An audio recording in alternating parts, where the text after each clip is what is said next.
Welcome to Design Milk's Sound Bites interview series.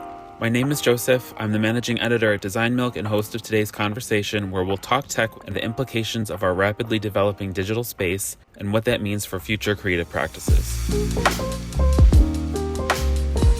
First help us to speak the same language, because of course we all need to speak English, but the technology was also helping us to share knowledge and to find the final results. But I see my team engaging every day in leverage their knowledge about technology.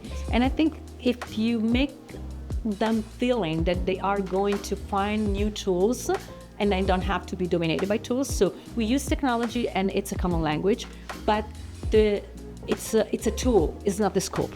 And I think that philosophy and math are almost the same things. They are universal language. And so when you do something and you use the universal language, you are using the universal value. All of our designers on our team have iPads, and a lot of us like to use a program called Portfolio Trace, and it works like tree speed work. We're designers. You can't train a computer to do that. You can give it the inputs and have it, but someone still needs to put in the inputs. The mantra of my practice is form follows feeling, which is to really try to reorient the compass of design towards feeling. So my ideas about tech really come from how do we as humans engage with technology with self-awareness, the mindful integration and the mindful involvement with it.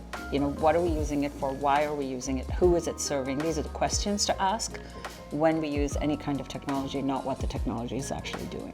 Because it's always going to do something, and it's always going to change and do something else, but it's going to answer the questions we want it to answer. You know, it can help people who have different kinds of abilities. It can have people who have different kinds of sensitivities.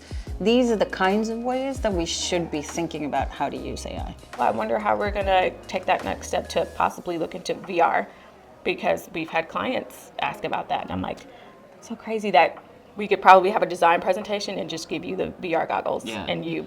That would be an incredible package or deliverable for clients throughout the process to have the VR experience. At least with everyone I've talked to, everybody wants to keep the human aspect of like being inspired.